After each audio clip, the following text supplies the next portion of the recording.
نبی پاک علیہ السلام کا فرمان سنیں، ابن ماجہ کی حدیث، سرکار دو عالم علیہ السلام فرماتے ہیں خیر الدواء القرآن، بیسٹ میڈیسن، بہترین دوا قرآن ہے۔ مگر ہم نے تو شاید کبھی کسی بیماری میں، اپنے کبھی کسی پرابلم میں، کبھی کسی ڈیفیکلٹی میں قرآن کی طرف رجوع کیا۔ اللہ اکبر۔ اے میرے پیارے اسلامی بھائیوں، اسی طرح نبی پاک علیہ السلام فرماتے ہیں جو بندہ صبح و شام 3 مرتبہ یہ دعا پڑھ لے، آپ چاہتے ہیں نا بیماریوں سے بچیں، غور سے یہ دعا تقریباً کو یاد بھی ہوگی، بسم اللہ الذی لا يضر مع اسمه شیء فی الارض ولا فی السماء وهو السمیع العلیم۔ جیسے تو یہ کھانا کھانے سے پہلے کی دعا ہے، لیکن اس کا میننگ بڑا کمال کا ہے۔ اس کا معنی کیا ہے؟ اس رب کے نام سے جس کے نام کی برکت سے کسی چیز سے تکلیف نہیں پہنچتی ہے، ضرر نہیں پہنچتا ہے۔ جب آپ اللہ کے نام سے یہ بات کر رہے ہو تو انشاءاللہ نہ کھانا تکلیف پہنچائے گا، نہ جناب کوئی بیماری قریب آئے گی۔ آقا فرماتے ہیں جو بندہ صبح و شام 3 مرتبہ یہ دعا پڑھ لے تو کوئی بڑی پریشانی اسے نہیں پہنچے گی۔ تو پڑھے تو صحیح نا، اللہ کے نام کی برکتیں، قرآن حدیث میں جو الفاظ آئے یہ بڑے کمال کے الفاظ ہیں، یہ سمجھیے یہ زبردست قسم کے فارمولے ہیں۔ لیکن ہمیں اللہ رسول کا نام اور ذکر و اذکار کو چھوڑ کر ہم دنیاوی اسباب کے پیچھے بھاگ رہے ہیں۔ حالانکہ یاد رکھیے دنیا کی دوائی جو ہے تھوڑی دیر کے لیے آپ کو ٹھیک کر سکتی ہے، بلکہ بعض اوقات ڈاکٹر کہتے ہیں بلڈ پریشر کی دوائی ساری زندگی کھانی پڑے گی، شوگر ہے تو یہ لینا ہی پڑے گا، یعنی وہ دوائی بیماری دور نہیں کر رہی، وہ بیماری کو روک رہی ہے، بڑھنے سے بچا رہی ہے۔ مگر سبحان اللہ، کلام اللہ وہ ہے کہ اگر بندہ عمل کرے اللہ کرم فرما دے تو بیماری جڑ سے ختم ہو جاتی ہے۔ اللہ اکبر۔ طبرانی شریف میں ہے، نبی پاک علیہ السلام فرماتے ہیں لا حول ولا قوت الا باللہ دواء من 99 داء ایسرها الہم۔ فرمایا جو لا حول ولا قوت الا باللہ پڑھے تو یہ وظیفہ 99 بیماریوں کی دوا ہے۔ آپ سے کتنی دیر لگتی ہے پڑھنے میں؟ پھر فرمایا جس پہ سب سے چھوٹی بیماری غم ہے۔ اچھا کون ہے جس کو غم نہیں ہے؟ تکلیفیں، غم، اگر غم دور کرنا ہے، فرمایا 99 میں سب سے چھوٹی بیماری غم ہے، تو پھر تو ہر غمگین کو لا حول ولا قوت الا باللہ پڑھتے رہنا چاہیے، اور یہ کمال کا وظیفہ ہے۔ ایک اور روایت میں ہے جو 100 مرتبہ لا حول ولا قوت پڑھے اسے کبھی تنگ دستی نہیں ہوگی۔ اگر بزنس کم ہوا ہے، جاب کا پرابلم ہے، اگر پیسے پورے نہیں ہو رہے تو لا حول ولا قوت الا باللہ یہ اپنا ورد بنا لیں، اور کم از کم 100 ٹائم ضرور پڑھا کریں، پھر اس کی برکتیں دیکھیں۔ اے میرے پیارے اسلامی بھائیوں، اسی طرح قرآن پاک کی مختلف صورتوں کے مختلف فضائل ہیں۔ اب جہاں قرآن پاک کی مختلف صورتوں کو کس طرح علماء نے بیان کیا ہے کہ سورہ فاتحہ 100 مرتبہ پڑھ کر جو دعا مانگی جائے قبول ہوتی، سورہ بقرہ کی تلاوت سے شیطان گھر سے بھاگ جاتا ہے، سورہ کہف کو ہمیشہ پڑھنے والا دجال کے فتنوں سے محفوظ رہے گا، والدین کی قبر پر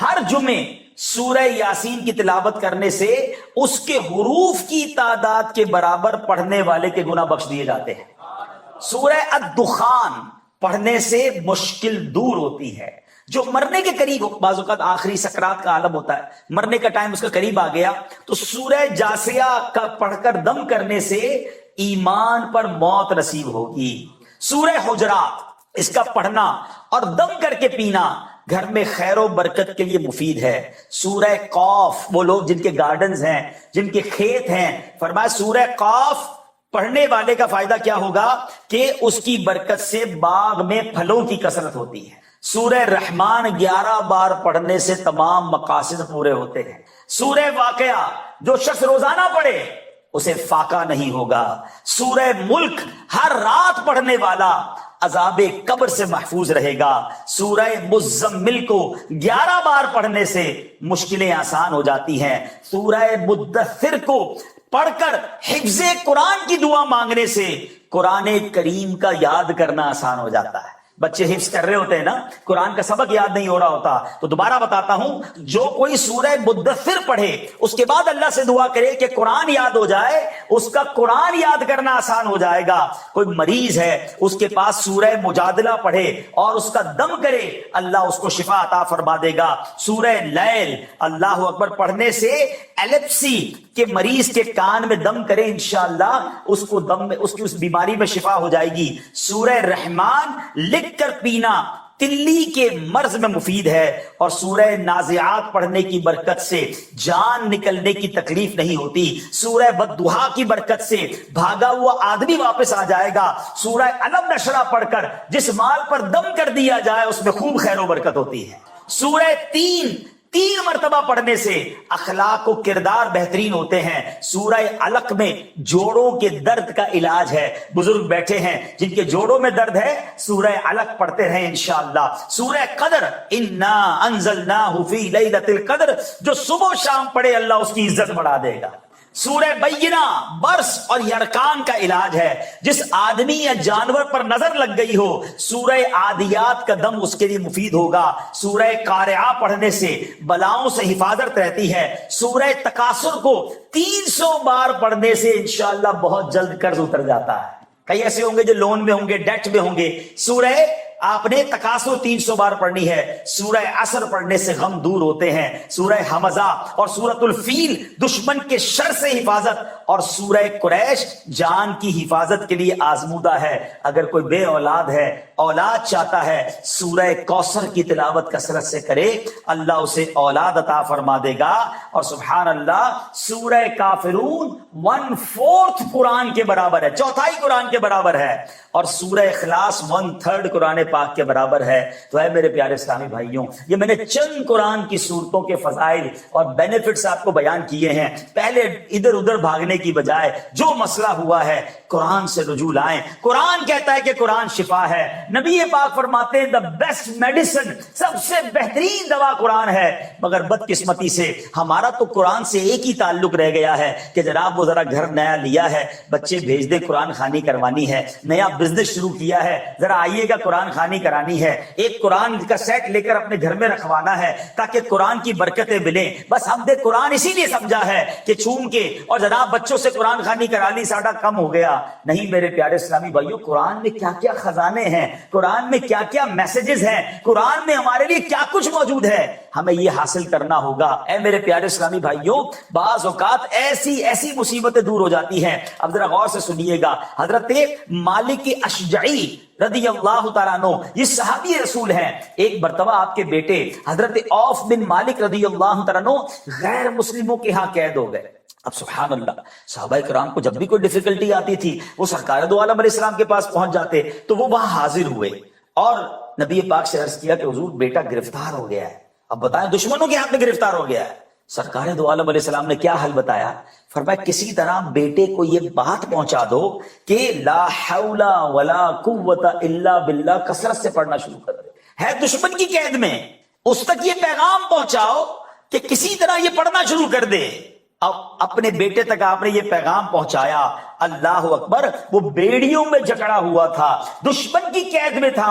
اب میں آپ کو حدیث سنا رہا ہوں، اس وظیفے کی برکت سے اس کی بیڑیاں خود بخود ٹوٹ کر گر گئیں اور وہ بندہ اپنے گھر واپس آ گیا۔ وظیفہ کس نے دیا تھا؟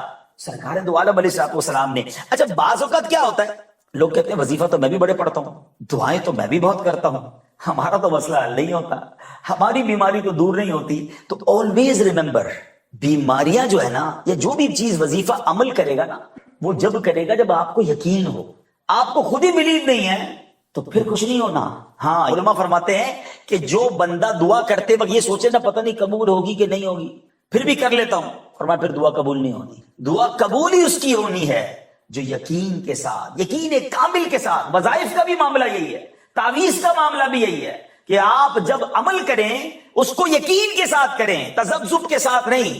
پھر دیکھیں کیسے غیب کے خزانوں سے مدد ہوتی ہے۔ سبحان اللہ، مجھے وہ واقعہ یاد آ گیا، بریلی کے تاجدار امام عشق و محبت اعلیٰ حضرت امام اہل سنت ایک بار حج پر جا رہے ہیں، سمندر میں طوفان آ گیا، ایسا طوفان آیا پانی کے جہاز میں کہ لوگوں نے کلمہ پڑھنا شروع کیا، بلکہ کفن پہن لیے کہ اب جہاز کے پرخچے اڑ جائیں گے اور جہاز ڈوب جائے گا۔ آغا حضرت بڑے پرسکون تھے، والدہ بھی موجود تھی اس جہاز میں۔ آپ نے کہا اماں جی آپ نے گھبرانا نہیں ہے، میں اللہ کی قسم کھا کر کہتا ہوں جہاز کو کچھ نہیں ہونا۔ اچھا والدہ جانتی تھی بہت بڑے مفتی ہیں، ایسے کیسے کوئی قسم کھا سکتا ہے؟ اور تھوڑی دیر میں ایسا ہی ہوا کہ جہاز کام ڈاؤن اور بالکل سب چیزیں اسموتھ ہو گئی۔ والدہ نے کہا بیٹا یہ تو بتاؤ قسم کیسے کھا لی کہ طوفان میں کچھ نہیں ہوگا؟ کہتے ہیں امی جان میں نے نبی پاک کی حدیث سنی ہے کہ پیارے آقا نے فرمایا جو کشتی پر سوار ہو اور یہ دعا پڑھ لے، بسم اللہ مجریہا و مرساہا ان ربی لغفور الرحیم، وہ سمندر میں کشتی کبھی نہیں ڈوبے گی۔ جب نبی پاک نے فرمایا مجھے یقین تھا اس کشتی کو کچھ نہیں ہونا ہے۔ یہ ایسا یقین بھی تو ہونا، ہم وظیفے بھی پڑھ لیتے کہتے ہونا تو کچھ نہیں، چلو پڑھ لیتے، پھر کچھ نہیں ہونا۔ یقین کے ساتھ، اور قرآن اور اللہ کے نام کی برکتیں، اور سبحان اللہ نبی پاک علیہ السلام خود دم فرمایا کرتے تھے۔ آج کل لوگ، میں خود اب مانتا ہوں اس بات کو کہ بدقسمتی سے ایسے جھوٹے عامل آ گئے اور ایسے جھوٹے جناب انہوں نے کفریات شرکیہ تعویذات لکھنا شروع کیے اور لوگوں کو ایسے کاموں میں لگا دیا کہ لوگ ان سے بدزن ہوئے۔ وہ ٹھیک ہے، وہ غلط لوگ ہیں، مگر اس کا مطلب یہ نہیں کہ اللہ کا نام لے کے دم نہیں کرنا چاہیے ہے۔ قرآنی آیات اور جناب اس کے تعویذات اور اس کے ذریعے دم کرنے تو نبی پاک سے ثابت، یہ صحابہ سے ثابت ہے، اور یہ شفا کا انداز ہے۔ سنیے سرکار دو عالم علیہ السلام کا انداز کیا تھا۔ ہماری امی حضور بی بی عائشہ صدیقہ طیبہ طاہرہ رضی اللہ تعالیٰ عنہ فرماتی ہیں کہ رسول اکرم علیہ السلام کے اہل خانہ میں جب کوئی بیمار ہوتا تو میرے آقا علیہ السلام معوذات یعنی سورہ فلق اور سورہ ناس پڑھ کر اس پر دم کیا کرتے تھے۔ اب یہ دم کس سے ملا؟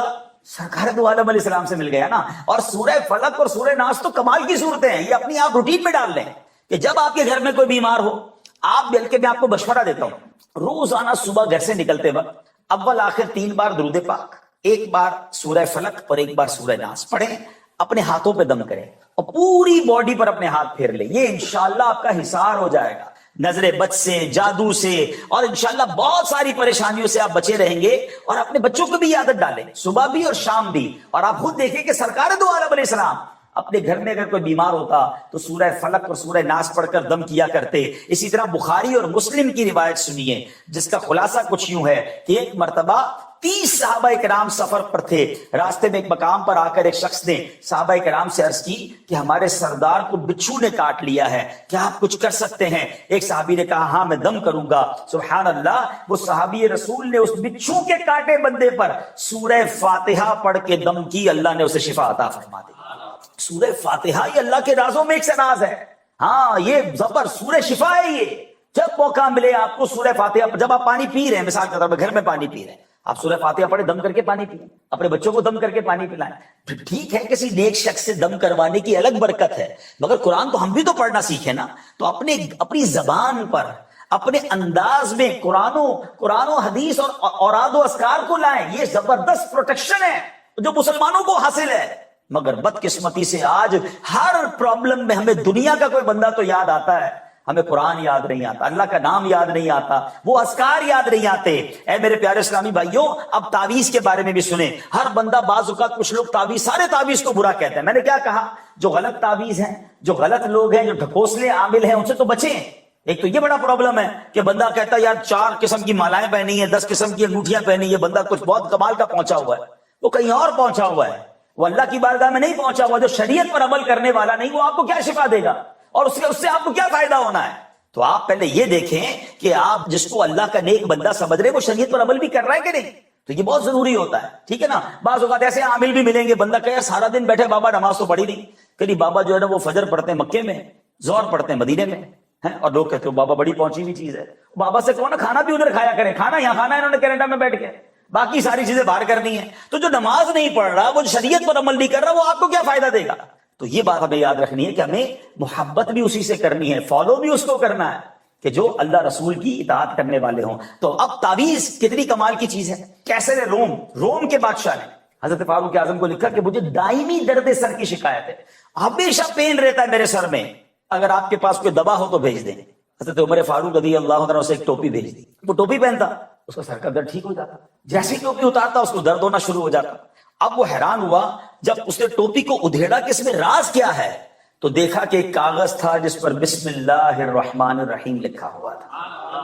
میرے رب کے کلام کی کیا بات ہے، میرے رب کے نام ایکچولی اگین اگر آپ یقین کے ساتھ اللہ کے نام کی برکت لینا چاہیں، سبحان اللہ، بسم اللہ الرحمن الرحیم کے الگ فضائل ہیں، سورہ فاتحہ کی الگ برکتیں ہیں، اور سبحان اللہ سورہ فلق اور سورہ ناس کے الگ سبحان اللہ شان ہے، تو اس کی برکتیں ہم حاصل کر سکتے ہیں۔ درود پاک پڑھنے کے بے شمار فضائل و برکات ہیں۔ میرے آقا مدینے والے مصطفیٰ صلی اللہ تعالی علیہ وسلم کا فرمان عالی شان ہے صلاتکم علی محرزۃ لدعائکم ومرضات لربکم وزکاۃ لاعمالکم. آقا فرماتے تمہارا مجھ پر درود پاک پڑھنا تمہاری دعاؤں کی حفاظت کرنے والا، تمہارے رب کی رضا کا باعث اور تمہارے اعمال کی پاکیزگی کا سبب ہے. یعنی درود کے کتنے بینیفٹس ہیں، دعاؤں کی بھی حفاظت ہو رہی ہے، اعمال بھی پاکیزہ ہو رہے ہیں اور رب کی رضا بھی حاصل ہوتی. شاعر لکھتے ہیں نا، گر آرزوئے قبول دعا ہو اے لوگوں، گر آرزوئے قبول دعا ہو اے لوگوں، بروز جمعہ پڑھو تم درود پر اوقات. دعا کے ساتھ نہ ہوئے اگر درود شریف، نہ ہوئے حشر تلک بھی برآور حاجات. تو پتا چلا کہ دعاؤں کی قبولیت کا سبب درود پاک ہے. آئیے مل کر محبت کے ساتھ بآواز بلند درود پاک پڑھ لیں. صلو علی الحبیب صلی اللہ تعالی علی محمد صلی اللہ علیہ وسلم. امام رازی رحمت اللہ تعالی علیہ نے تفسیر کبیر میں ایک بڑی خوبصورت بات لکھی، ایک بڑا پیارا واقعہ لکھا، اور یہ واقعہ ہے حضرت موسیٰ کلیم اللہ علی نبینا علیہ السلام کا. ایک بار آپ کے پیٹ میں درد ہوا، اللہ کے نبی تھے، ان کے پاس تو یہ اسپیشلٹی تھی کہ ہی کین ٹاک ود اللہ سبحانہ و تعالیٰ بیکاز ہی واز کلیم اللہ. تو وہ کوہ طور پہ چلے گئے اور اللہ کی بارگاہ میں عرض کی کہ یا اللہ میرے پیٹ میں درد ہو رہا ہے. اللہ کریم نے ارشاد فرمایا کہ اے موسیٰ جنگل میں جاؤ، سچ جڑی بوٹی جو ہے ہرب، اس کو فائنڈ کرو اور وہ کھا لو. آپ جنگل میں گئے، آپ نے وہ فلاں جڑی بوٹی ڈھونڈی، کھائی تو پیٹ کا درد ٹھیک ہو گیا. کچھ دنوں بعد پھر درد ہوا، انہوں نے کہا اب تو مجھے ڈائریکٹ علاج پتا ہے، کون سی جڑی بوٹی کھانی ہے. وہاں گئے تو جڑی بوٹی کھائی تو درد کم ہونے کی بجائے ملٹیپلائی ہو گیا اور بڑھ گیا، پین سیویئر ہو گیا. اب اللہ کی بارگاہ میں کوہ طور پر گئے، مولا پچھلی بار جو جڑی بوٹی تو نے بتائی تھی وہی کھائی، پچھلی بار درد ٹھیک ہو گیا، اس بار ٹھیک نہیں ہوا. اللہ اکبر. رب کریم نے ارشاد فرمایا کہ اے موسیٰ پہلی بار تم میرے حکم سے گئے تھے، شفا دینا تو میرا کام ہے نا، میں نے حکم دیا تھا، وہاں گئے، وہاں میری مشیت شامل تھی، اس لیے اس جڑی بوٹی سے تمہیں شفا مل گئی. اے موسیٰ اب کی بار اپنی مرضی سے گئے ہو، میری مشیت شامل نہیں ہے، درد ملٹیپلائی ہو گیا ہے. اے موسیٰ کیا آپ نہیں جانتے بے شک دنیا کی ہر چیز زہر قاتل ہے، میرا نام اسے شفا والی بنا دیتا. ہائے ہائے، رب چاہے تو شفا ملنی ہے. یہ ایمان بھی ہونا چاہیے. ہمارا جو بلیف ہے نا اللہ کریم پر، ہمیشہ یہ ہونا چاہیے دوائی میں شفا نہیں ہے، شفا دینے والا رب ہے. وہ رب شفا عطا فرمائے گا تو اس نے دوائی میں شفا دینی ہے، اور میرا رب چاہے نا تو بغیر دوائی کے شفا دینے پر قادر ہے. آپ کے سامنے بھی ہوا ہوگا، بعض اوقات ڈاکٹر کہتے ہیں very perfect, every report is clear, کوئی بندے میں مسئلہ نہیں، سپر فٹ. 2 دن بعد بستر پر انتقال ہو جاتا ہے. بندہ کہتا ہے ساری رپورٹ ٹھیک تھی، اس کو کیا ہو گیا؟ اور کسی کے بارے میں ڈاکٹر کہتے ہیں 10 دن سے زیادہ زندہ نہیں رہے گا، اور بعض اوقات وہ 2 سال گزارے جاتے ہیں. اس کا مطلب ڈاکٹر کا ماننا اور ہے، وہ اپنی کیلکولیشن چلاتے ہیں، مگر شفا دینے والا، زندگی دینے والا، موت دینے والا وہ رب عز و جل ہے. اور یہاں ایک اور بات ہمیں سیکھنے کو مل رہی ہے کہ ہمیں اللہ کریم پر اس قدر یقین ہونا چاہیے، پھر انشاءاللہ چیزوں میں شفا آ جاتی ہے. آج میں ایک کمال کی شفا آپ کو بتانا چاہتا ہوں. بیماریاں بھی ہوتی ہیں، پریشانیاں بھی ہوتی ہیں، تو ہم نارملی جب بھی ہمارے ساتھ کوئی پرابلم ہوتی ہے نا، بیماری آئی، فوراً رجوع کیا کرتے ہیں؟ ڈاکٹر کے پاس چلنا ہے. کوئی کیس ہو گیا، مسئلہ ہو گیا، وکیل کے پاس چلنا ہے. کوئی اور پرابلم ہو گیا، کسی ریسورسفل پرسن کے پاس جانا ہے. سب سے پہلے دنیا کے لوگ یاد آتے ہیں. مسلمان کو سب سے پہلے اللہ یاد آنا ہے، سب سے پہلے دعا کرنی چاہیے. حضرت موسیٰ ڈاکٹر کے پاس نہیں گئے تھے، وہ اللہ کے پاس گئے تھے. آپ صحابہ کرام کے واقعات تو پڑھیں یار. حضرت ابو قتادہ کی آنکھ باہر آ گئی، کسی ڈاکٹر کے پاس نہیں گئے، رسول پاک علیہ السلام کے پاس گئے. ٹھیک ہے، تو یعنی ہم پرابلم میں اللہ رسول کی طرف رجوع بعد میں لاتے ہیں. جب ڈاکٹر منع کر دیں، جب وکیل منع کر دے، پھر کہتے ہیں چلو اب دعا کریں. بھائی پہلے دعا کریں نا، پہلے اللہ کی طرف رجوع لائیں. اور قرآن ہمیں یہ بار بار بتا رہا ہے. سبحان اللہ. اب میں اسپیشلی اگر بیماریوں کی بات کروں، اللہ کریم قرآن مجید میں ارشاد فرماتا ہے وَنُنَزِّلُ مِنَ الْقُرْآنِ مَا هُوَ شِفَاءٌ وَرَحْمَةٌ لِّلْمُؤْمِنِينَ. قرآن یہ اناؤنس کر رہا ہے، اور ہم قرآن میں وہ چیز اتارتے ہیں جو ایمان والوں کے لیے شفا اور رحمت ہے. ایک اور جگہ قرآن کیا فرماتا ہے؟ قُلْ هُوَ لِلَّذِينَ آمَنُوا هُدًى وَشِفَاءٌ. تم فرماؤ وہ ایمان والوں کے لیے ہدایت اور شفا ہے. حضرت عبداللہ ابن عباس رضی اللہ عنہما مفسر قرآن، قرآن کا علم جاننے والے، کیا فرماتے ہیں؟ قرآن کریم ہر مرض سے نجات دینے والا ہے، قرآن میں ہر مرض سے شفا موجود ہے۔ مگر قرآن کی طرف کون بیماری میں رجوع لاتا ہے؟ یار قرآن پڑھ کر قرآن سے شفا حاصل پہلے کی جائے، جب قرآن کہہ رہا ہے قرآن میں شفا ہے۔ بسم اللہ الرحمن الرحیم، ایک آیت، اس کا کمال ہی اور ہے، اس کے راز ہی اور ہیں، اس کے اسرار ہی اور ہیں۔ قرآن پاک کی تو شان ہی نرالی ہے، مگر آج فقط کچھ باتیں میں آپ کو اللہ کے اس مبارک کلام کی اس ایک آیت کے رموز، اسرار، سیکرٹس، فضائل سنے تو عقل حیران ہو جاتی ہے۔ جو شخص، بہت سارے ایسے لوگ ہوں گے جو کاروباری مشکل کا، آج کل مہنگائی بھی بہت ہے، گزارا بھی نہیں ہو رہا، تو غور سے وظیفہ لے جائیں، کل سے کرنا شروع کر دیں کہ جو شخص طلوع آفتاب کے وقت سورج کی طرف رخ کر کے بسم اللہ الرحمن الرحیم 300 بار اور درود شریف 300 بار پڑھے، اللہ تعالیٰ اس کو ایسی جگہ سے رزق عطا فرمائے گا جہاں اس کا گمان بھی نہیں ہوگا، اور روزانہ پڑھنے سے انشاءاللہ عز و جل 1 سال کے اندر امیر و کبیر ہو جائے گا۔ وظیفہ پھر ریپیٹ کر دیتا ہوں، غور سے سن لیں۔ پہلے فجر کی نماز ادا کرنی ہے، اس کے بعد جب فجر کا وقت ختم ہونے لگے تو سورج طلوع ہوتا ہے، سورج طلوع ہونے کا وقت ہے، اس وقت آپ نے سورج کی طرف رخ کر کے ہاتھ میں تسبیح لینی ہے، 300 بار بسم اللہ الرحمن الرحیم، 300 بار درود پاک انشاءاللہ پڑھیں، اور پھر دیکھیں انشاءاللہ اللہ پاک رزق میں کیسی برکت دیتا ہے۔ سبحان اللہ۔ مولا علی شیر خدا نے ایک بڑا پیارا وظیفہ دیا، اور شاید اب جو میں وظیفہ بتانے جا رہا ہوں، جتنے لوگ یہاں موجود ہیں سب کو اس وظیفے کی ضرورت ہے۔ مولا علی شیر خدا کرم اللہ تعالی وجہ الکریم سے بیسیکلی تو یہ روایت ہے، وظیفہ تو نبی پاک علیہ الصلوۃ والسلام نے عطا فرمایا۔ آقا فرماتے اے علی، میں تمہیں ایسے کلمات نہ بتا دوں جنہیں تم مصیبت کے وقت پڑھ لو؟ عرض کیا حضور ضرور، ارشاد فرمائے میری جان آپ پر قربان، تمام اچھائیاں ہم نے آپ ہی سے تو سیکھی ہیں۔ پیارے آقا علیہ الصلوۃ والسلام نے فرمایا جب تم کسی مشکل میں پھنس جاؤ اس طرح پڑھو، بسم اللہ الرحمن الرحیم ولا حول ولا قوت الا باللہ العلی العظیم، بس اللہ پاک اس کی برکت سے جن بلاؤں کو چاہے گا دور فرما دے گا۔ اچھا، اس وظیفے کو میں نے بھی کئی بار ٹرائی کیا ہے۔ میں نے الحمدللہ پہلے امیر اہل سنت کو دیکھا، مثال کے طور پہ آپ کہیں پھنس گئے، آپ کا ٹریفک میں گاڑی پھنس گئی ہے، گاڑی خراب ہو گئی ہے، فلائٹ کا ٹائم ہو گیا ہے، ٹرین کا ٹائم ہو گیا ہے، اور آپ کو لگتا ہے اب نہیں پہنچ سکیں گے، یا کسی بھی مشکل میں آپ پھنس گئے ہیں، آپ بسم اللہ الرحمن الرحیم ولا حول ولا قوت الا باللہ العلی العظیم، پھر آپ دیکھیں مشکلیں کیسے آسان ہوتی ہے۔ اب مثال کے طور پہ کوئی چیز گم ہو جائے، قرضہ آ جائے، کاروبار میں کوئی نقصان ہونے لگے، کوئی چیز میں گڑبڑ ہو جائے، کسی بھی پریشانی میں ہے، آپ یہ وظیفہ یاد کر لو، ذرا مل کے دوہرا لو، بسم اللہ الرحمن الرحیم ولا حول ولا قوت الا باللہ العلی العظیم۔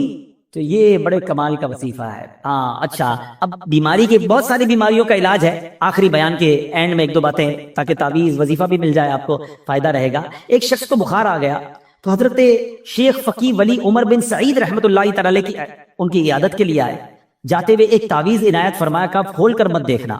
ان کے جانے کے بعد اس نے تعویذ پہنا تو بخار فوراً چلا گیا، اس سے رہا نہیں گیا، اسے تعویذ کھولا کہ ایسا کیا لکھا کہ یوں بخار چلا گیا، تو اس میں بسم اللہ الرحمن الرحیم لکھا تھا۔ دل میں وسوسہ آیا تو یہ تو کوئی بھی لکھ سکتا ہے، ابھی عقیدت میں کمی آئی تو فوراً بخار بڑھنا شروع ہو گیا۔ ٹیسٹ کرتے نا لوگ، اللہ والوں کا بھی ٹیسٹ کرتے ہیں، ایسے بھی لوگ ہیں۔ ابھی اس نے سوچنا شروع کیا تو بخار بڑھ گیا، پھر حضرت کی بارگاہ میں دوڑا گیا کہ حضور معاف کر دیں، میں نے تو جو ہے وہ تعویذ کھول دیا تھا، تو آپ تو اللہ والے تھے، آپ نے دوبارہ تعویذ لکھ کر دیا۔ اس کے ہاتھ جیسے ہی اس کو باندھا تو پھر اس کا بخار چلا گیا۔ اب کی بار دیکھنے سے منع کیا، مگر ڈر کے بارے کھول کر نہ دیکھا، بالآخر سال کے بعد کبھی جا کے کھول کر دیکھا تو اس میں بسم اللہ الرحمن الرحیم ہی لکھا ہوا تھا۔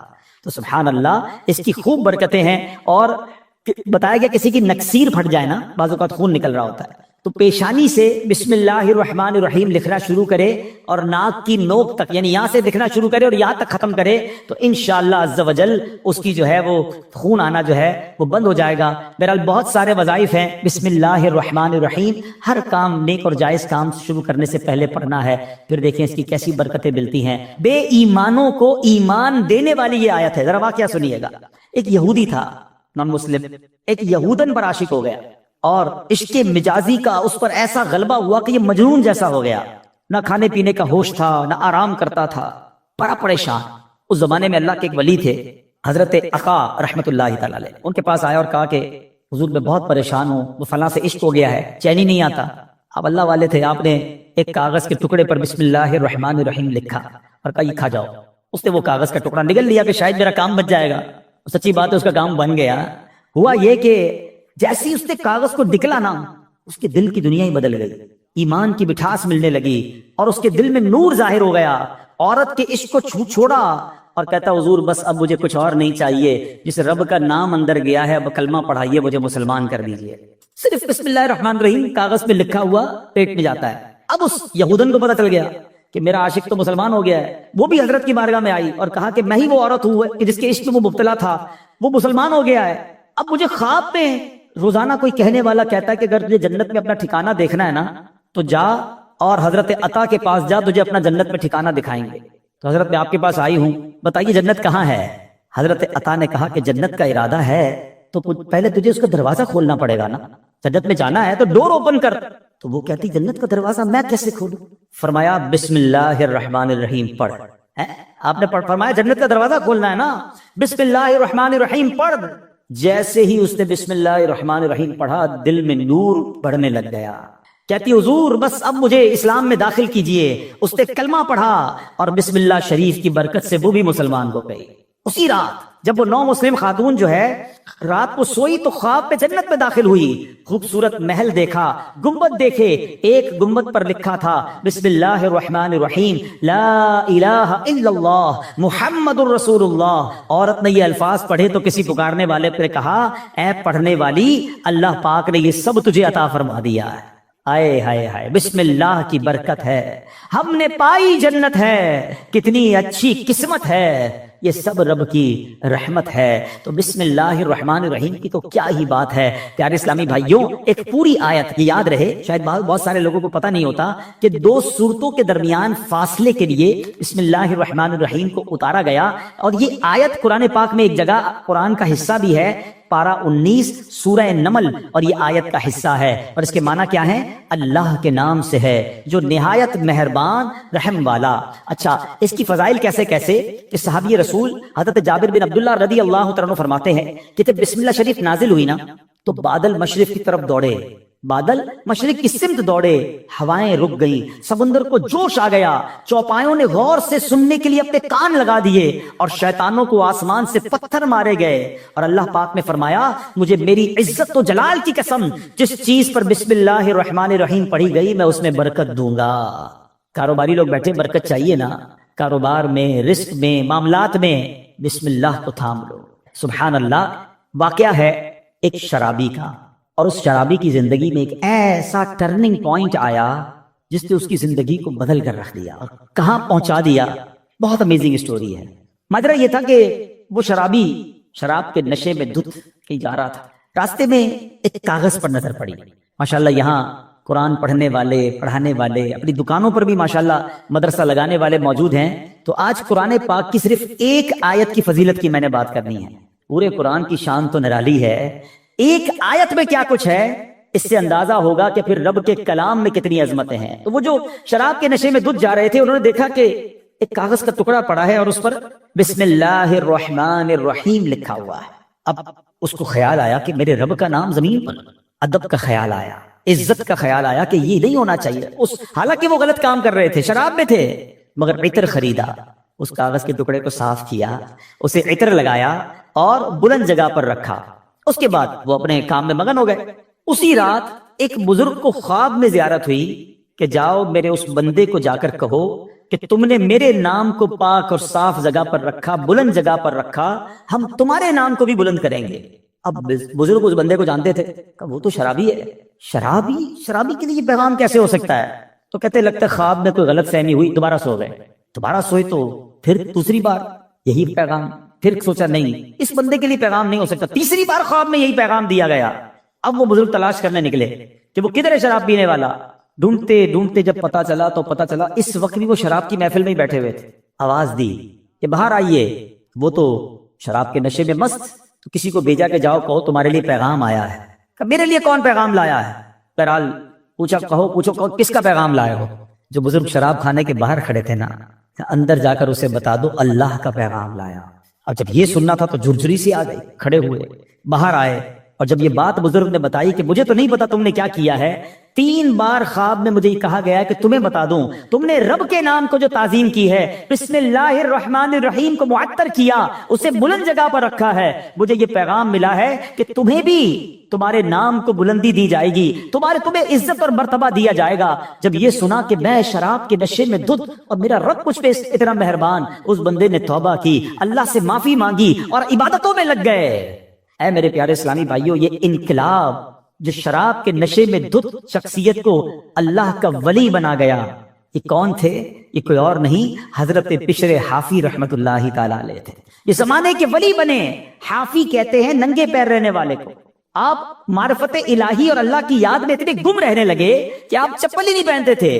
اور کتابوں میں لکھا کہ جب تک حضرت بشر حافی اس شہر میں رہے، کوئی بھی چوپایا جو ہے نا راستے میں گندگی نہیں کرتا تھا، اس ادب کے ساتھ کہ کہیں بشر حافی کے پیر گندے نہ ہو جائیں۔ تو کتابوں میں آتا ہے کہ ایک بار کسی نے دیکھا کہ چوپائے نے گندگی کر دی ہے، تو اس کے مالک نے سمجھ لیا کہ ہو نہ ہو بشر حافی کا انتقال ہو گیا ہے۔ اور جب معلوم کیا گیا تو ایسا ہی تھا کہ جب وہ زمانے سے وہ دنیا سے چلے گئے، پھر چوپایوں نے راستے کے اندر گندگی کرنا شروع کی۔ یعنی جو اللہ کا ادب کرتا ہے، اللہ کے نام کی تعظیم کرتا ہے، اللہ کی مخلوق جو ہے وہ اس کی تعظیم کرنے لگ جاتی ہے۔ سبحان اللہ۔ آپ کو اندازہ ہے کہ بسم اللہ الرحمن الرحیم میں جامعیت کتنی ہے؟ سنتے جائیے۔ اللہ پاک نے بعض انبیاء کرام پر مختلف کتابیں اور صحائف نازل فرمائے جن کی تعداد 104 ہے، ٹھیک ہے؟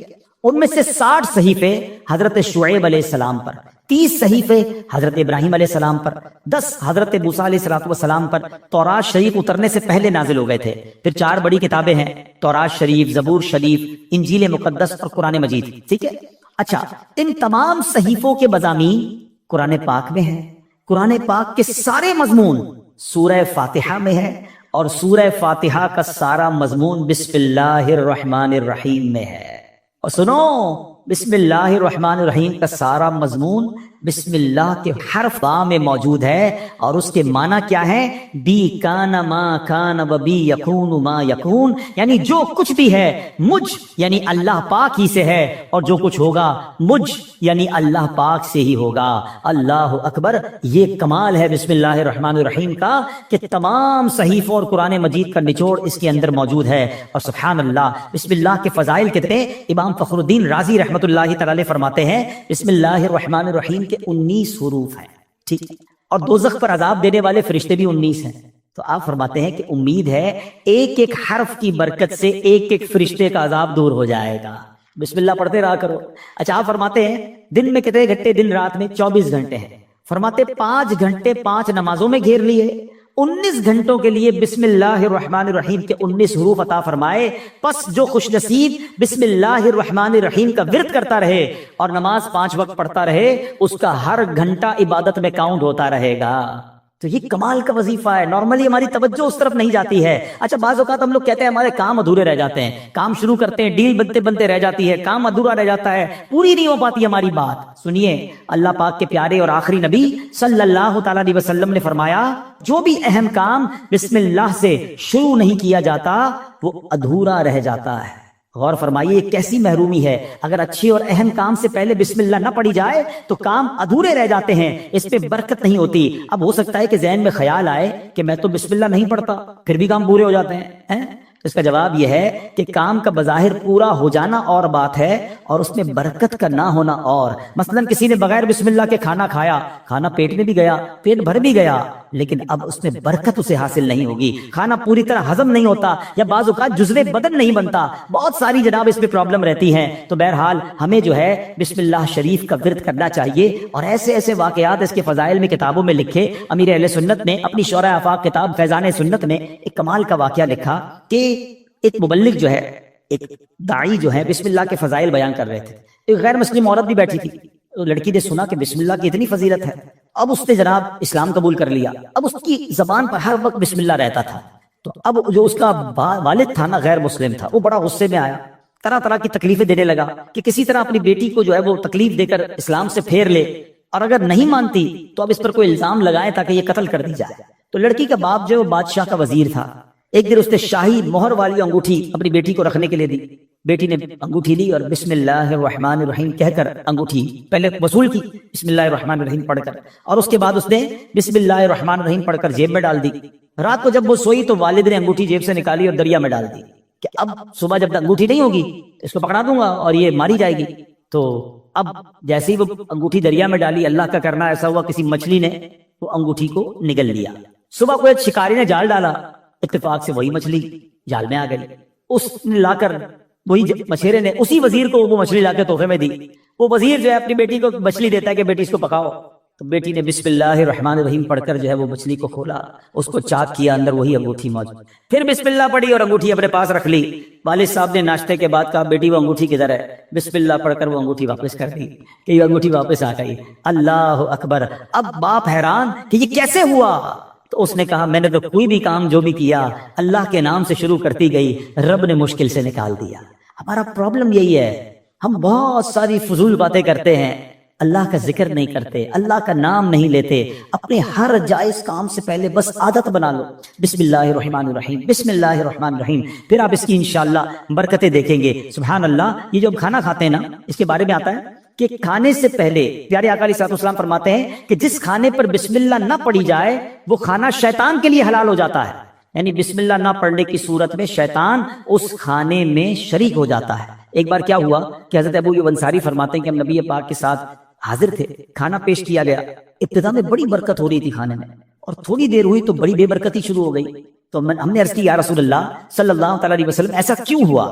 تو نبی پاک علیہ الصلوۃ والسلام نے فرمایا ہم سب نے کھانا کھاتے وقت بسم اللہ پڑھی تھی، مگر ایک شخص تھوڑی دیر کے بعد آیا اور بغیر بسم اللہ پڑھے کھانے میں شامل ہو گیا، اس کے ساتھ شیطان نے بھی کھانا کھانا شروع کر دیا۔ تو کھانے کی بے برکتی بھی بغیر بسم اللہ کے ہوتی ہے۔ اچھا، پھر بی بی عائشہ صدیقہ فرماتی ہیں کہ جب کوئی شخص کھانا کھائے تو اللہ پاک کا نام لے، یعنی بسم اللہ پڑھے، اور اگر نہیں پڑھ سکا، شروع میں پڑھنا بھول گیا، تو پھر یوں کہے بسم اللہ اولہ و آخرہ، تو انشاءاللہ اس کی برکت سے وہ جو بے برکتی والا معاملہ ہے وہ بھی دور ہو جائے گا۔ اچھا، اب وہی والی بات کہ حفاظت کیسے ہوتی ہے بسم اللہ سے۔ ایک مرتبہ صحابی رسول حضرت خالد بن ولید رضی اللہ تعالیٰ، کچھ مجوسی آئے آتش پرست، کہا میں ایسی کوئی نشانی بتائیں، اگر آپ اسلام سچا مذہب ہے تو کوئی ایسی نشانی بتائیں کہ ہم اسلام کی حقانیت کو مان لیں۔ تو حضرت خالد بن ولید نے زہر قاتل منگوایا اور بسم اللہ الرحمن الرحیم پڑھ کر اسے پی لیا۔ بسم اللہ کی برکت سے آپ پر اس زہر نے اثر نہیں کیا۔ یہ منظر دیکھ کر وہ آگ کی پوجا کرنے والے پکار اٹھے کہ سبحان اللہ، دین اسلام حق ہے، اللہ اکبر۔ وہ یقین تھا نا، اللہ کے ولی صحابی رسول ہیں، بسم اللہ پڑھ کر زہر پی لیا کہ اللہ کے نام سے پی رہا ہوں تو رب حفاظت کرے گا۔ وہ توکل کا لیول تھا کہ زہر نے اثر نہیں کیا۔ تو اے میرے پیارے اسلامی بھائیو، یہ شان ہے بسم اللہ کی۔ اچھا، صرف کھانے پینے سے پہلے نہیں، ہر کام سے پہلے بسم اللہ پڑھیں۔ اب آپ وضو کر رہے ہیں نا، دیکھیں کتنے ثواب ملٹی پلائی ہو جاتا ہے۔ حضرت ابو ہریرہ رضی اللہ تعالیٰ عنہ راوی ہیں، اور نبی پاک صلی اللہ تعالی علیہ وسلم نے فرمایا اے ابو ہریرہ، جب تم وضو کرو تو بسم اللہ والحمدللہ پڑھ لیا کرو، جب تک تمہارا وضو باقی رہے گا اس وقت تک فرشتے تمہارے نامہ اعمال میں نیکیاں لکھتے رہیں گے۔ اب تو وضو کرتے ہیں، نماز پڑھ لیتے ہیں، لیکن جتنی دیر وضو رہے گا پڑھنا کیا ہے؟ ذرا دوہرا بھی لے میرے ساتھ، بسم اللہ والحمدللہ، بسم اللہ والحمدللہ، بسم اللہ والحمدللہ۔ اچھا، تفسیر نبوی میں ایک اور جگہ کہاں بسم اللہ پڑھنا ہے، کہتے جو شخص کسی جانور پر سوار ہوتے وقت بسم اللہ اور الحمدللہ پڑھ لے تو اس جانور کے ہر قدم پر اس سوار کے حق میں ایک نیکی لکھی جاتی رہے گی۔ آپ جانور پر سواری نہیں کرتے، گاڑی میں بیٹھتے ہوئے پڑھ لیں بسم اللہ اور الحمدللہ، پھر پوری دعا بھی پڑھ لیں سبحان الذی سخر لنا، اگر وہ یاد ہے نہیں تو کم از کم بسم اللہ اور الحمدللہ ضرور پڑھ لے۔ اسی طرح جو کشتی میں سوار ہوتے وقت بسم اللہ اور الحمدللہ پڑھ لے، جب تک وہ اس میں سوار رہے گا اس کے لیے نیکیاں لکھی جاتی رہیں گی۔ ثواب کا میٹر ہے مگر ہم پڑھتے نہیں ہیں۔ اگر یہی ہمیں کوئی کہے کہ جناب آپ اپنی گاڑی میں بیٹھے اور بسم اللہ اور الحمدللہ پڑھ لیں، آپ آج کا پیٹرول فری ہو جائے گا، تو بندہ پھر بغیر بسم اللہ الحمدللہ پڑھے گا تو کبھی بھی نہیں بیٹھے گا۔ وہ صحیح ہے، دنیا کا نفع بتاؤ مولوی صاحب، میں آپ کو آخرت کا نفع، نیکیوں کا نفع، ہر قدم پر ثواب کی آپ کو بشارتیں سنا رہا ہوں، تو پلیز اس وظیفے کو تھام لیجئے۔ اور ایک اور بات، اپنے بچوں کو بھی بسم اللہ کی عادت ڈالیں، یہ اللہ کو اتنا پسند ہے۔ آئے حیدر واقعہ سنیے گا، حضرت عیسیٰ علیہ السلام جو ہے ایک قبر کے پاس سے گزرے، آپ اللہ کے نبی تھے، اللہ نے ایسی نگاہ دی تھی کہ آپ نے دیکھ لیا کہ قبر میں عذاب ہو رہا ہے۔ کچھ عرصے کے بعد آپ پھر وہاں سے گزرے تو قبر میں جو ہے وہ نور کی کرنیں ہیں، عذاب دور ہو گیا۔ تو آپ نے اللہ کی بارگاہ میں عرض کی کہ مولا، یہ پہلے عذاب اور اب اس کی قبر میں عذاب دور ہو گیا، نور برس رہا ہے، اس کا راز کیا ہے، سیکرٹ کیا ہے؟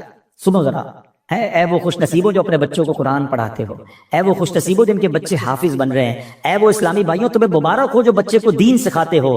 باپ گناہگار، قبر میں عذاب ہو رہا تھا، اللہ کی طرف سے ارشاد ہوا جب یہ انتقال کیا نا اس بندے نے، بڑا گناہگار تھا، اس کی وجہ سے عذاب ہو رہا تھا، لیکن جب اس کا انتقال ہوا اس وقت اس کی وائف جو تھی پریگننٹ تھی، امید سے تھی، اس کے انتقال کے بعد لڑکا پیدا ہوا، کچھ عرصے کے بعد یہ لڑکا اتنا بڑا ہو گیا کہ اس کی ماں نے اسے مدرسے بھیجا، مکتب بھیجا، استاد نے بچے کو بسم اللہ پڑھائی، اے موسیٰ مجھے حیا آئی، مجھے شرم آئی کہ میں اس شخص کو زمین کے اندر عذاب دوں جس کا بچہ زمین کے اوپر مجھے رحمان اور رحیم کے نام سے پکار رہا ہے۔ ہائے ہائے ہائے، میرا بچہ قرآن پڑھے اور میری قبر میں رحمتوں کی برسات ہو جائے، اور مجھے کیا چاہیے؟ خدا را اپنے بچوں کو قرآن پڑھاؤ۔ ہم لوگ آج لگ گئے، دوڑ میں لگ گئے، جناب فلاں یونیورسٹی، فلاں کالج، فلاں ڈگری، فلاں پی ایچ ڈی، فلاں software. We are not against, ہم دعوت اسلامی والے دنیا کی پڑھائی کے خلاف نہیں ہیں، لیکن دنیا کے پیچھے اتنا تو مت بھاگو نا کہ ہم اپنے دین کو ہی بھول جائیں، ہمارے بچوں کو قرآن ہی نہ آئے، ہمارے بچے حدیث ہی نہ جانے، ادب ہی نہ جانے۔ آج جناب بہت زیادہ ہم آگے دنیا کی طرف چلے گئے۔ میں 2-3 ایگزامپل دیتا ہوں، اگر آپ کو لگتا ہے ایسا نہیں ہے تو کبھی گھر میں ڈنر پر بیٹھے ہو، بچے ساتھ ہو، فیملی ساتھ ہو، ایک چھوٹا سا ٹیسٹ لو نا اپنے بچوں اور فیملی کا۔ چلو بچوں آج ایک چھوٹا سا ایک ٹیسٹ لیتے ہیں، وہ انٹرسٹ بھی لیں گے، بیٹا جاؤ کاپی پینسل لے کر آ جاؤ، ٹھیک ہے؟ ان کو کہیں بیٹا پہلے صفحے پہ لکھو کہ تمہیں کتنے کرکٹرز کے نام یاد ہے۔ ہو سکتا ہے کسی کا بیٹا یہ بھی کہے کہ ابا جان صرف نام لکھنے ہیں، آگے ریکارڈ بھی لکھنے ہیں، وہ بھی یاد ہوتے ہیں، ٹھیک ہے؟ اچھا بیٹا اگلے صفحے پہ لکھو کہ مزید کتنے اداکاروں کے نام یاد ہیں۔ معاذ اللہ، تو شاید 2-3 صفحے بھر دیے جائیں گے، گلوکاروں کے نام، سیاستدانوں کے نام 4-5 صفحے بھر گئے ہوں گے۔ اب پوچھنا بتاؤ کتنے نبیوں کے نام یاد ہیں، کتنے صحابہ کے نام اگلے صفحے پہ لکھو، اس کے اگلے صفحے پہ بیٹا لکھو کتنے ولیوں کے نام یاد ہیں۔ چھوٹا سا ٹیسٹ آپ کو بتا دے گا ہم کدھر جا رہے ہیں، ہمارے بچے کدھر جا رہے ہیں۔ ایک بات یاد رکھنا، میرا بیٹا میرے مرنے کے بعد گوگل، یاہو، فیس بک، واٹس ایپ، ٹویٹر، انسٹاگرام کھول کر ایصال ثواب نہیں کرے گا، اگر اسے قرآن پڑھنا آتا ہوگا تو وہ مجھے ایصال ثواب کرے گا۔ اپنے بچے کو قرآن سکھائیے، قرآن کی تعلیم دیجیے، اور پھر سبحان اللہ کچھ لوگ کیا کرتے ہیں اپنے بچوں کو دین سے دور کرتے ہیں، اور تھوڑے دنوں بعد جب بچہ جوان ہوتا ہے تو سر پکڑ کے رو رہے ہوتے ہیں کہ بچہ میرا ادب نہیں کر رہا، بچہ جناب بڑا عجیب عجیب باتیں کرنے لگ گیا۔ ہمارے پاس آتے لوگ، ہم پتہ غلطی کرتے ہیں۔ واللہ آپ اپنے بچے کو دین کے حوالے کر دو، جب وہ دین پڑھے گا تو دین اس بچے کو آپ کے حوالے کر دے گا۔ قرآن کہے گا ماں باپ کا ادب کرو، انہیں اف نہ کہنا، نبی پاک کی حدیث پڑھے گا تو وہاں سکھایا جائے گا کہ محبت سے اپنے ماں باپ کو دیکھو گے تو جنت کا ثواب ہے۔ ارے وہ اونچی آواز میں آپ سے بات نہیں کرے گا کہ ماں باپ ناراض ہو گئے، تو نبی پاک نے فرمایا جس کے ماں باپ راضی اس سے اس کا رب راضی، جس سے ماں باپ ناراض اس سے اس کا رب ناراض۔ تو پتہ یہ چلا بچہ دیندار بن گیا تو انشاءاللہ میرا بھی با ادب بن جائے گا، بچہ میرا بھی فرما بردار بن جائے گا۔ اگر میں نے اپنے بچے کو دین سے دور کیا تو کبھی وہ میرے ہی آگے کھڑا ہو جائے گا۔ دنیا میں ایک دستور سا بن گیا ہے، سب کے لیے نہیں کہتا مگر میجورٹی ایسا دیکھا گیا کہ جب بچہ دنیا میں ترقی کرتا ہے نا تو ماں باپ کو ڈر لگتا ہے کہ کہیں بچے کو برا نہ لگ جائے، بڑا افسر ہے، بڑا جناب نام والا ہے، بڑی ڈگری والا ہے، سب کے لیے نہیں کہہ رہا ہے، ماں باپ ڈرتے ہوئے بات کرتے ہیں کہ جناب برا نہ لگ جائے۔ اور جب بچہ دین میں بڑا ہو جاتا ہے نا، عالم بن جائے، مفتی بن جائے، تو اب اس عالم اور اس مفتی کو ڈر لگتا ہے کہ کہیں میرے ماں باپ ناراض نہ ہو جائے۔ یہ فرق سمجھو۔ تو اپنے بچے کو قرآن پڑھائیے، دین سکھائیے، یہ بچہ آپ کا نیک بن گیا نا، خدا نہ خواستہ اگر میرے گناہوں کی سبب اگر کوئی گڑبڑ قبر میں ہو بھی گئی نا تو نیک اولاد کی دعا، نیک اولاد کا عمل جو ہے وہ انشاءاللہ مغفرت کا ذریعہ بن جائے گا۔ تو اپنی اولاد کو اپنے لیے ہمیں صدقہ جاریہ بنانا ہے۔ اب سوچو بسم اللہ الرحمن الرحیم میں اتنی برکت ہے تو پورے قرآن کا کیا عالم ہوگا۔ مبارک ہو انہیں جو قرآن پاک پڑھنے والے ہیں، پڑھانے والے ہیں۔ آپ کو ایک اور فضیلت سنا دوں، دنیا میں آپ نے بہت پیارے پیارے پھل دیکھے ہوں گے، فروٹس، اور تقریباً سبھی کو فروٹس پسند ہوتے ہیں۔ کئی پھلوں کا ذکر قرآن مجید میں بھی موجود ہے، اور دنیا میں جائیں ٹریول کریں تو ہر ملک کی ایک خاص بات ہوتی ہے کہ فلاں پھل جو ہے وہ فلاں ملک میں پایا جاتا ہے۔ مگر آج جس قسم کے پھل کی میں بات کرنے جا رہا ہوں، ایسا پھل شاید دنیا میں آپ نے کہیں نہیں دیکھا ہوگا۔ مسلمانوں کے چوتھے خلیفہ مولائے کائنات حضرت علی المرتضیٰ شیر خدا کرم اللہ تعالی وجہ الکریم فرماتے ہیں کہ اللہ پاک نے جنت میں ایک درخت پیدا فرمایا ہے۔ اب وہ درخت کیسا ہے؟ فرمایا جس کا پھل سیب سے بڑا، انار سے چھوٹا، مکھن سے زیادہ نرم اور شہد سے بھی میٹھا ہے۔ سائز بھی بتائی گئی، نرم کیسا ہے اور ذائقہ کیسا ہے، اور سبحان اللہ خوشبو کیسی، فرمایا مشک سے بھی زیادہ خوشبودار ہے۔ پھل میں یہی تو دیکھا جاتا ہے نا، ذائقہ کیسا ہے، اس کی سافٹنس، اور پھر اس کے بعد جو ہے اس کی خوشبو کیسی ہے۔ تو اب یہ ملے گا کس کو؟ لیکن فرماتے ہیں درخت ایسا ہے کہ اس کی شاخیں تر موتیوں کی ہیں، تنے سونے کے ہیں اور پتے زبرجد کے ہیں۔ ہائے ہائے، یہ درخت بھی دیکھنے والا، پھل بھی دیکھنے والا، منہ میں پانی آ رہا ہے۔ اب ملے گا کس کو؟ سنو، مولا علی شیر خدا کرم اللہ تعالی وجہ الکریم فرماتے ہیں اس درخت کا پھل وہی کھا سکے گا جو نبی پاک صلی اللہ تعالی علیہ وسلم پر کثرت سے درود پاک پڑھنے والا ہوگا۔ آئے ہائے ہائے، سبحان اللہ سبحان اللہ، یہ ہے درود پاک۔ وہ تو نہایت سستا سودا بیچ رہے ہیں جنت کا، وہ تو نہایت سستا سودا بیچ رہے ہیں جنت کا، ہم مفلس کیا مول چکائیں اپنا ہاتھ ہی خالی ہے۔ اللہ اکبر، درود پاک تو جنت میں لے جانے والا وظیفہ ہے۔ بلکہ میں ایک بات کہوں کہ ذرا ایک بار کبھی اکیلے میں بیٹھ کر اگر آپ سے میں سوال کروں کہ آپ کیا چاہتے ہیں، آپ کی ڈیزائرز کیا ہیں، آپ کی خواہشیں کیا ہیں، نوٹ کریں۔ دنیا میں کیا چاہیے ایک مسلمان کی حیثیت سے، مرتے وقت آپ کیا چاہتے ہیں، اچھا قبر میں کیا چاہتے ہیں، اور جب محشر کے دن اٹھیں تو وہاں آپ کیا چاہتے ہیں، ایک بار لکھ لیں اس کو۔ اب میں آپ کو کئی حدیثوں کا نچوڑ پیش کرنے جا رہا ہوں، بہت ساری حدیثیں ہیں، اس کا عطر پیش کر رہا ہوں، اور غور سے سنتے جائیے، اور ہو سکے تو ہر جملے کے بعد سبحان اللہ کہتے جائیے، طبیعت ہری بھری ہو جائے گی۔ اگر آپ چاہتے ہیں کہ آپ کے کاروبار میں رزق میں برکت ہو جائے تو درود پاک پڑھیے۔ آپ چاہتے ہیں آپ کی بیماری دور ہو جائے، آپ درود پاک پڑھیے۔ آپ چاہتے ہیں آپ کی ٹینشن دور ہو جائے، آپ درود پاک پڑھیے۔ آپ چاہتے ہیں آپ کی عزت میں اضافہ ہو جائے، آپ درود پاک پڑھیے۔ اور سنیں، آپ چاہتے ہیں مرتے وقت کلمہ نصیب ہو اور نبی پاک کا دیدار ہو جائے، آپ درود پاک پڑھیے۔ آپ چاہتے ہیں قبر میں نبی پاک کا جلوہ نصیب ہو جائے، آپ درود پاک پڑھیے۔ سنیے، محشر کے دن نبی پاک کے پرچم تلے اٹھنا چاہتے ہیں تو درود پاک پڑھیے۔ آقا کے پیچھے پیچھے جنت میں جانا چاہتے ہیں تو درود پاک پڑھیے۔ اور سنو سنو، نبی پاک کا دیدار کرنا چاہتے ہیں تو درود پاک پڑھیے۔ مدینے جانا چاہتے ہیں اور بار بار جانا چاہتے ہیں تب بھی درود پاک پڑھیے۔ اب مجھے بتاؤ، کچھ رہ گیا ہے اور کوئی چیز باقی رہ گئی ہے جو دنیا میں چاہیے تھی، مرتے وقت چاہیے تھی، مرنے کے بعد چاہیے تھی؟ کاروبار بھی اچھا ہو جائے، رزق میں برکت ہو جائے، ٹینشنیں دور ہو جائیں، ذلیل نہ ہوں، عزتیں بڑھ جائیں، کلمہ مل جائے، میں نبی پاک کا دیدار ہو، جب تک زندہ رہوں مدینے جاتا رہوں، اور خواب میں آقا کی زیارت بھی ہو جائے، پھر نبی پاک جنت میں ساتھ لے جائیں، پھر بچتا کیا ہے؟ کمال یہ ہے کہ ہر وہ خواہش جو میری ہے، اور میں نے اپنی طرف سے باتیں نہیں کی، ماشاءاللہ جو علماء بیٹھے ہیں، مبلغین بیٹھے ہیں، ان کو یاد آ رہا ہوگا کہ ہر جملے کے پیچھے کوئی نہ کوئی فضیلت حدیثوں میں اور روایتوں میں موجود ہے کہ یہ سب چیز نبی پاک نے بتائی ہوئی ہے کہ یہ کرتے جاؤ، درود پڑھتے جاؤ، تمہیں یہ بھی ملے گا، تمہیں یہ بھی ملے گا، تمہیں یہ بھی ملے گا۔ جبھی تو شاعر نے کہا نا، ہر درد کی دوا ہے صلی علی محمد، whatever calamity you have, whatever problem, کوئی مسئلہ ہے نا، بتا تو رہا ہوں کہ ہر درد کی دوا ہے صلی علی محمد، تعویذ ہر بلا ہے صلی علی محمد صلی اللہ علیہ وسلم۔ یعنی ہوا یہ، اس کا نچوڑ یہ، نتیجہ یہ نکلا کہ اگر ہم درود پاک پڑھنے والے بن جائیں اور کثرت سے پڑھنے والے بن جائیں تو پھر مشکل نہیں رہنی ہے انشاءاللہ۔ تو آئیے میں بھی نیت کروں اور آپ بھی نیت کریں۔ بعض اوقات آپ دکان پہ بیٹھے ہوتے ہیں، کاروبار پہ بیٹھے ہوتے ہیں، کوئی کام نہیں ہوتا۔ ہمارا پرابلم ہم یہ ہو گیا ہے، جب کوئی کام نہیں ہے تو ہمارے ہاتھ میں موبائل آ جاتا ہے، اور وہ موبائل اتنا بیزی کر دیتا ہے کہ پتہ ہی نہیں چلتا کہ آدھا گھنٹہ نکل گیا، گھنٹہ نکل گیا، 2 گھنٹے نکل گئے۔ اللہ کرے یہ مائنڈ سیٹ بن جائے کہ یہ وقت بہت قیمتی ہے، اگر فارغ بیٹھا ہوں دکان پہ تو میری تسبیح بار آنی چاہیے، موبائل کی جگہ تسبیح بار آنی چاہیے کہ چلو یار 313 بار درود پاک پڑھ لیتا ہوں، 100 بار کلمہ پاک پڑھ لیتا ہوں۔ اچھا موبائل اٹھانا ہی ہے تو یار کوئی کام نہیں تو 10 منٹ میں 12 منٹ میں سورہ یاسین نہ پڑھ، ایک سورہ یاسین پڑھوں گا 10 قرآن کا ثواب مل جائے گا۔